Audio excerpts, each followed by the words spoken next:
You don't understand how business works. That's what my manager told me, Greg Alton, Vice President of Logistics at Metatronic Supply Solutions, as he slid my audit report back across the glass conference table without even glancing at the second page. I'd just spent 6 weeks compiling detailed inventory data, tracking $2.7 million in missing hospital-grade ventilators, infusion pumps, and portable oxygen units that were supposed to be headed to rural clinics. Gone. Unaccounted for. My job wasn't to accuse anyone. I was just doing what I was trained to do, follow the data, but Greg leaned back like he'd just heard a weather report and gave me that tight smile executives reserve for people who don't play the game. Margins are tight, Daniel. Sometimes assets shift. That's above your pay grade. I left the room sick to my stomach, not because he was hiding something, but because I was starting to realize just how deep the rot might go. That evening I got an email from HR, mandatory meeting 9 a.m. the next day. What I didn't know then was that while I was trying to stop a multi-million-dollar fraud, someone was already laying the groundwork to destroy me first. My name is Daniel Chen, 34 years old. I've spent the last 12 years in the one field nobody pays attention to, until something goes wrong. Healthcare logistics, inventory management, asset tracking, chain of custody protocols, things most people think of as paperwork. But in hospitals, paperwork saves lives. If a ventilator doesn't arrive on time, or if an ICU bed is listed as in stock but isn't actually there, someone dies. That's not drama, that's math. I didn't grow up dreaming about barcodes and supply audits. My parents immigrated from Taiwan and opened a small hardware store in Sacramento.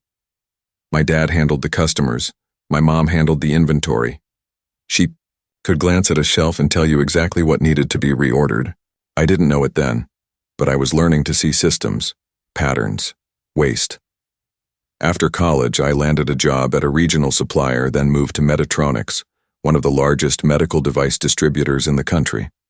I started at the bottom, warehouse, data entry, but I worked nights to get certified in hospital inventory systems. I was promoted to senior inventory analyst by 29. Not flashy, not leadership track, but critical. I never missed a shipment. I didn't let numbers slide. Some people in the office joked I had logistics OCD, but I took it as a compliment. I believed in the mission, especially after COVID. I saw firsthand how the system cracked under pressure, how desperate hospitals were for even basic items. That's why I took this job seriously, to make sure that never happened again. I wasn't naive. I knew corporate supply chains had gray zones. I knew hospitals occasionally overbilled or offloaded expired equipment quietly. But what I found, in our system, wasn't a gray zone. It was pitch black. It started small. Anomalies in returned goods records. Items marked damaged in transit that had never been scanned at a delivery dock. Manufacturer rebates issued for equipment that had never actually been ordered. I double-checked every line. Then I rechecked. The numbers didn't lie. When I brought it to my manager, I wasn't looking to accuse anyone. I thought maybe there was a data processing error or a third-party vendor issue. But when Greg Alton looked me in the eye and told me I didn't understand how business works, I understood something else. I was stepping on something big. That night, I couldn't sleep. Not because I was afraid, because I was furious. We weren't talking about broken printer ink or overpriced stethoscopes. These were life-critical medical devices, equipment that should have gone to hospitals in crisis zones, clinics that already ran on a shoestring. I'd built my entire career on the belief that accountability mattered, that someone had to be the person who raised their hand even if it was inconvenient. What I didn't realize was that in this company, raising your hand was the fastest way to get it cut off. The first clue was buried in a spreadsheet labeled Q2 Asset Variance, Vendor Returns, a routine report. Every quarter, I cross-referenced. What we claimed was sent back to manufacturers against actual shipping confirmations. 99% of the time it matched perfectly. This time it didn't. A line item caught my eye. Model VX500 portable ventilators, quantity 12, status, returned, damaged. But when I checked the outbound freight logs, there was no record of those units ever leaving our main distribution center in Phoenix. No FedEx tracking, no internal transfer slips, not even a pallet scan. I thought maybe it was a timing error. Sometimes items are processed in batches and logged later.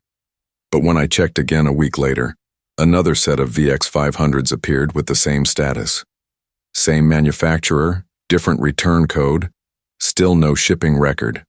That's when I started digging deeper. I accessed the distribution server and pulled all damaged returned logs for the past 6 months. I filtered for equipment valued over $5,000. There were over 90 individual entries, ventilators, defibrillators, even mobile ultrasound machines, marked as returned or scrapped. But more than half had no matching shipment IDs. Worse, some were listed under my own employee credentials as the approving analyst. My first instinct was panic. Had someone hacked my login, used my credentials? But our system required two-step verification. Each approval was time-stamped with an IP address. I had no idea how they'd done it. I cross-checked security footage for one of the flagged entries. That specific item, a surgical suction unit, had been logged as scrapped and removed from the system 2 weeks earlier. According to protocol, it should have been sent to our biohazard processing vendor. But when I reviewed the dock camera for that date and time, something strange happened. Instead of the vendor's truck, I saw a private unmarked van backing up to the receiving bay. 2 men, not wearing Medtronics uniforms, loaded several sealed crates and drove off. No bill of lading, no manifest. Nothing. It wasn't just mismanagement. It was theft. Organized, deliberate, and happening right under our noses. I documented everything. Screenshots, log entries, camera stills, and saved them to an encrypted folder on a secure thumb drive I kept in my personal locker. I didn't want to alert anyone just yet. Not until I understood the full picture. I began pulling old requisition requests and comparing them to actual deliveries. Orders to small clinics in Nevada and rural Texas were showing up with partially fulfilled tags, units marked as delivered but never signed for. I called one of the clinics directly. "Hi, this is Daniel Chen from Medtronics Logistics," I said. "We shipped a ventilator unit to your clinic last month, just following up on service performance." The nurse on the other end was confused. "We haven't received anything from Medtronics since January," she said. "We've been trying to reorder the same unit for months. The order had been marked as delivered 2 months ago, signed for by someone named D. Chambers. That name didn't match anyone in the clinic's staff directory. That's when it hit me. The names on the signed receipts were bogus, fake signatures, fake receiving clerks. Someone had created a shadow trail, a counterfeit delivery chain, using real hospitals as ghost recipients. And then came the worst part. One night, I ran an internal audit query across all processed returns and authorization records tagged under my employee ID. There were over 40 items I had no memory of ever signing off on. The digital paperwork looked clean, but when I examined the metadata behind the entries, something was off. The timestamps had been edited. Subtle discrepancies in the second decimal place of the system clock. Something you'd only notice if you were looking very, very closely. Whoever had done this knew the system. They weren't just stealing equipment. They were framing me as the inside man. I sat in the empty break room that night staring at the terminal screen. My fingers shook as I paged through falsified record after record. My entire career, my reputation, was being used as cover for a fraud scheme I hadn't even known existed until 2 weeks ago. I didn't sleep that night. The next morning, I ran a full system download of my activity logs, double encrypted the files, and backed them up on a private drive I stored in a safety deposit box off-site. I didn't trust my work computer anymore. I didn't trust the internal servers. And I definitely didn't trust Greg Alton. I considered going to the board. But at that point, I wasn't sure who else might be involved. If they had the power to falsify system logs and security sign-offs, they could easily control the message. So I did the only thing I knew how to do. I documented everything. I built a case, quietly, because the evidence didn't lie, and neither Did I gave Greg one more chance. A week after I uncovered the falsified returns, the ghost signatures, and the unauthorized shipments, I requested a private meeting. I walked into his office with a calm face and a file folder that could have brought down a division. He didn't even look up from his laptop. "Something wrong with the inventory again, Daniel?" he asked, like I was bringing him a coffee complaint, set the folder on his desk and said quietly, "You need to look at these logs now." He glanced down, saw the stack of screenshots, shipping discrepancies, and flagged security footage, and didn't touch it. "Daniel," he sighed, closing his laptop slowly. "I warned you not to overcomplicate things. These issues, they're not your responsibility." I could feel the heat rising in my face, but I kept my voice steady. "This isn't a mistake, Greg. This is theft. You know it. I know it. And if I know it, that means others can find it too." He finally looked at me. Cold eyes, no panic, no guilt, just calculation. "You really think anyone's going to believe a back office analyst over a senior vice president?" That's when I realized how deep it went. Greg wasn't improvising, he was confident. Like he'd rehearsed this. Like he already knew what would happen next. And he did. The following morning, my access to the internal server was denied. When I tried to badge into the compliance wing, my keycard flashed red. By 10 a.m., I received an email from HR. "Please report to conference room B for a formal policy review." The moment I stepped into that room, I knew it wasn't a review. There were 2 HR officers, a company lawyer, and Greg. Nobody made eye contact. A single sheet of paper sat in front of them. It was a disciplinary report. They accused me of unauthorized data access, tampering with inventory records, and creating a hostile work environment. They used words like rogue inquiry, inappropriate escalation, and disruption of operational continuity. They used my own screenshots as evidence. Evidence I'd collected to expose the fraud. I tried to speak, but the lawyer raised a hand. "We're not here to debate. This is an internal matter. You'll be placed on unpaid administrative leave while we conduct a thorough review." My laptop was confiscated. My employee ID was suspended. And before noon, 2 uniformed security guards escorted me out the front door of the building I'd worked in for almost a decade. No one said goodbye. No one looked up. The humiliation stung. But worse was the silence. I knew what was coming next. Rumors, sideways glances, colleagues distancing themselves. That carefully built reputation I'd worked for year after year, dissolved in hours. I sat in my car in the parking garage for over an hour, trying to process it all. My mind raced through possibilities. Maybe I could contact the ethics hotline. Maybe go to the press, maybe call the manufacturer directly. But I knew how these things worked. Greg had influence. He had the ear of the board. He'd already poisoned the well. They were going to bury me. The official paperwork arrived the next day. Indefinite suspension, pending review, with a strong recommendation I accept a voluntary resignation in the interest of professional dignity. That line hit harder than I expected. I was being erased. The next week passed in a fog. I stayed in my apartment, blinds closed, staring at my unopened work bag. I didn't tell my family. I didn't tell my friends. I barely responded to messages. Every hour felt heavier than the last. I wasn't just unemployed, I was radioactive. And yet, beneath the shame and anger, something hardened in me. I had the truth. And the truth didn't vanish just because a company said otherwise. I powered up an old laptop I kept for personal projects, plugged in my encrypted drive, opened the folder I'd labeled, "If Everything Goes Wrong." Inside, over 120 pages of cross-referenced documentation, financial patterns, and video stills. I wasn't done. They thought discrediting me would end it, that no one would listen to a disgraced analyst with no job, no leverage, and no platform. But they underestimated something simple, something dangerous. I had nothing left to lose, and I was just getting started. The first thing you lose is your routine. No alarm clock, no morning commute, no inbox to clear. Just silence.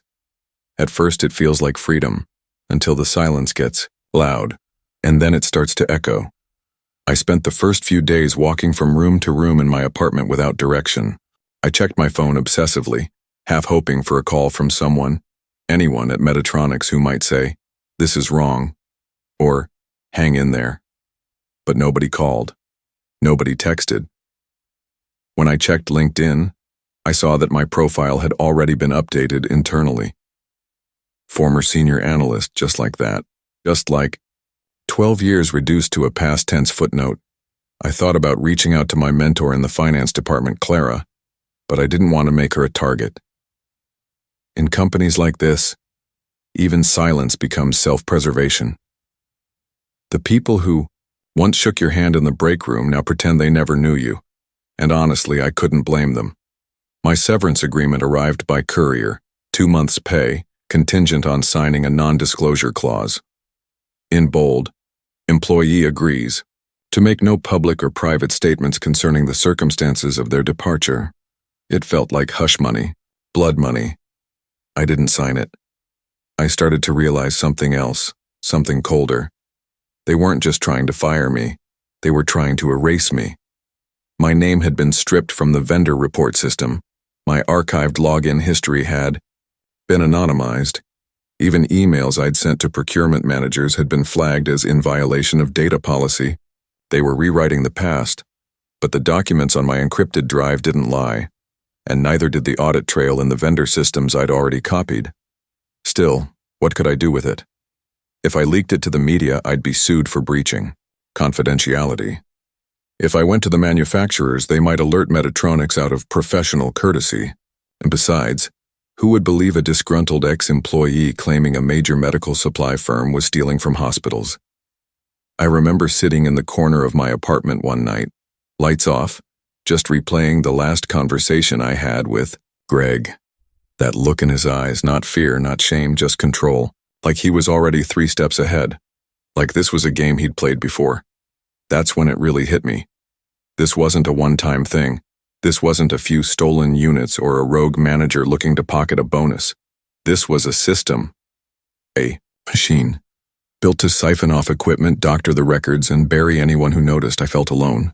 But I wasn't defeated, because the one thing they hadn't taken from me was the truth. And the truth, no matter how deeply buried, has a way of surfacing, especially when someone's willing to drag it out, inch by inch, even if it costs them everything. So I got up, I opened my laptop, and I began writing a timeline, not just of what I'd found, but how it happened. Who signed what? When and where? Every shipment, every falsified return, every name. Not for the company, not for the press, for whoever might come next, because someone had to stand up for the hospitals that never got their equipment, for the patients who never even knew what they'd been denied. And maybe, just maybe, someone out there was already watching.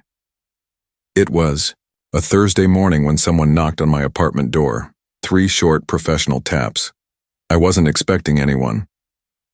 I checked the peephole and saw a man in a dark blue windbreaker, holding a badge just low enough for me to see the lettering.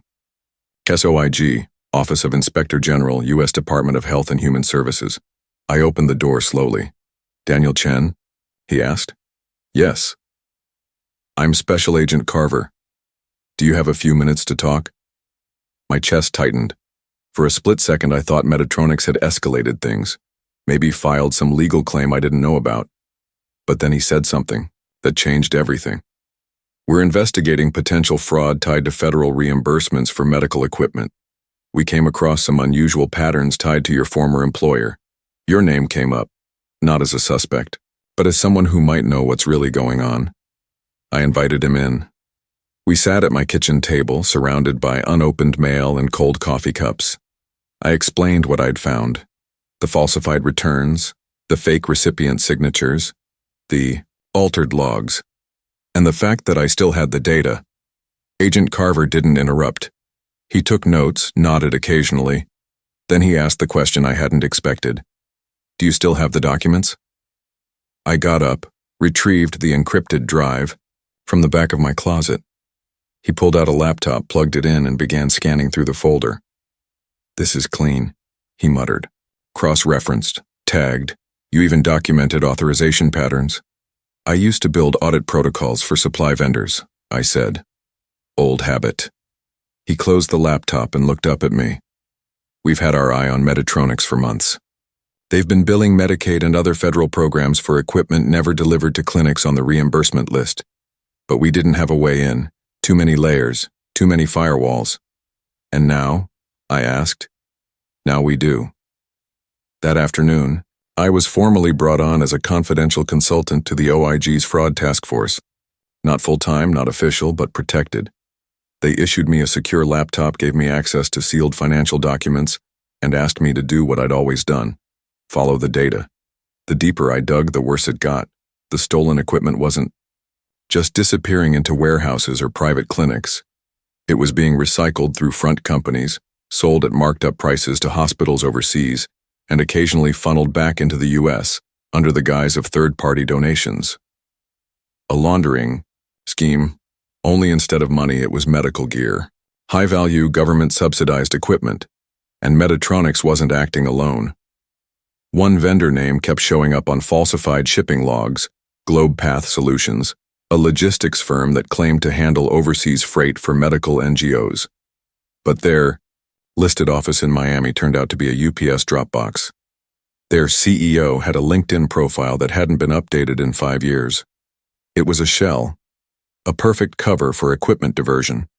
Worse, some of the diverted gear had been tracked to resale lots in Eastern Europe and the Middle East, marked as humanitarian donations, but clearly part of a for-profit resale network.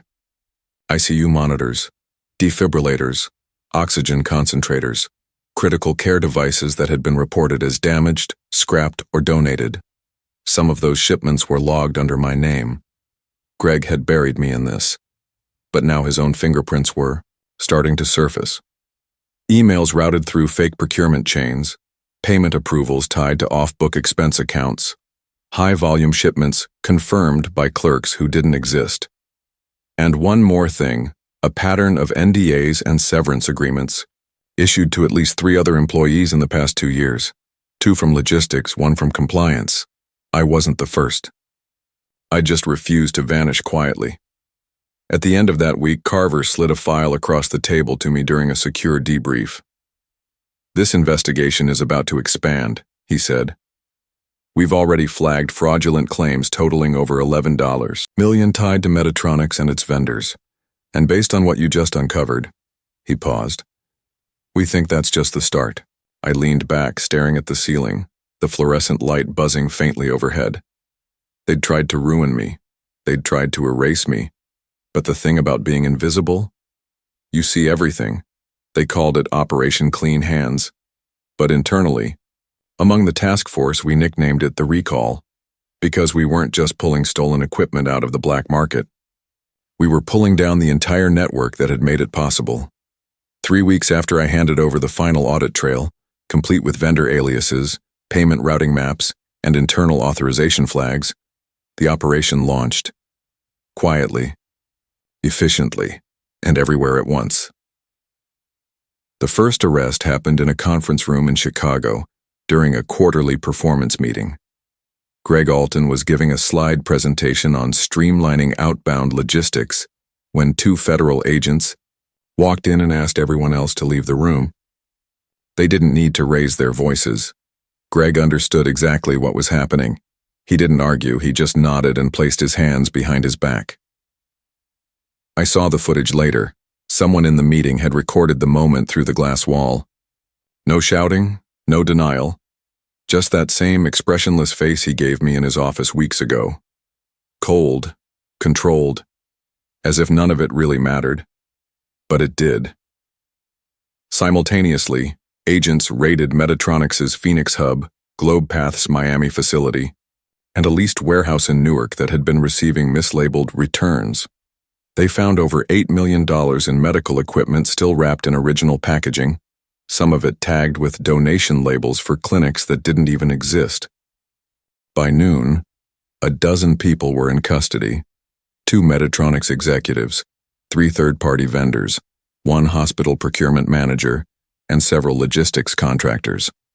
What made it airtight wasn't just the physical evidence, it was the digital trail, the approvals, the forged shipping logs, the VPN access Greg had used to sign off entries under inactive employee IDs, including mine. The DOJ held off on a press release. This wasn't about headlines, it was about control, quietly freezing accounts, seizing equipment, and securing testimony before the story could be spun. The moment it hit the media, half the suspects would vanish overseas, so we moved fast. The recovered gear was reallocated under emergency authorization to clinics that had been waitlisted for months, places that had originally submitted the now falsified requests. I watched a live stream of St. Jude's Pediatric Center in El Paso unloading crates of long-delayed defibrillators. A nurse held one up like it was a miracle, and in a way it was. Not just because the equipment had finally arrived, but because the system had worked, or at least, someone inside the system had fought hard enough to force it to.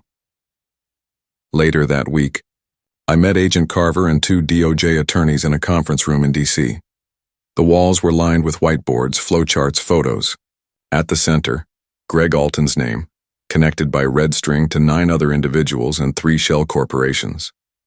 One of the attorneys, an older guy named Lawson, looked at me across the table. "You know," he said, "this could have been swept under the rug. If you'd taken that severance and disappeared, they'd still be operating right now. Quietly, confidently, and completely untouchable." I didn't respond. I didn't need to. I hadn't done this to be thanked. I'd done it because I couldn't live with the alternative, because somewhere in a hallway of a rural hospital, a nurse would look at an empty shelf where a ventilator should have been, and I'd know that silence was my fault. But now the shelves were filling again. Greg Alton was denied bail. The charges were severe: conspiracy to defraud the United States, wire fraud, falsifying medical records, obstruction of justice. Over a dozen individuals were indicted, and this time, the paper trail wasn't disappearing.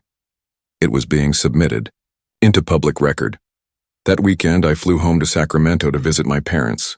My dad didn't ask questions, he just grilled salmon like he always did and gave me a cold beer. My mom set the table like nothing had changed. Later that night, she handed me a note. It wasn't long.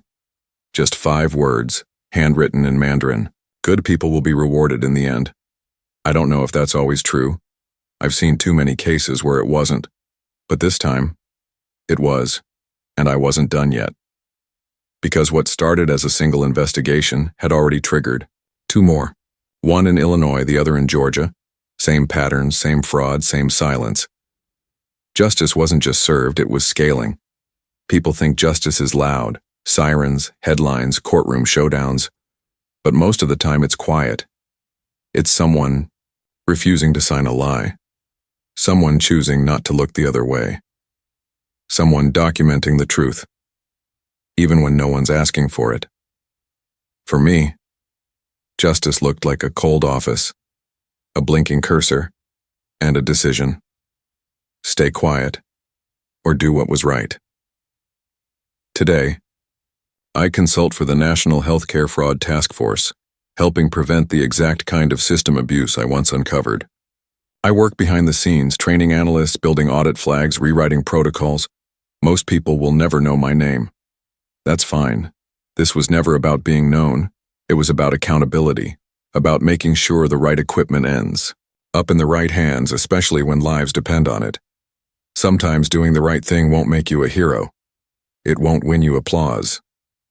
But it'll let you sleep at night, and sometimes that's everything. If you've ever witnessed injustice at work, or stood your ground when it cost you something, share a word below. Even a sentence. You never know who it might help. And if this story meant something to you, stick around. More stories like this are on the way. Thank you for listening.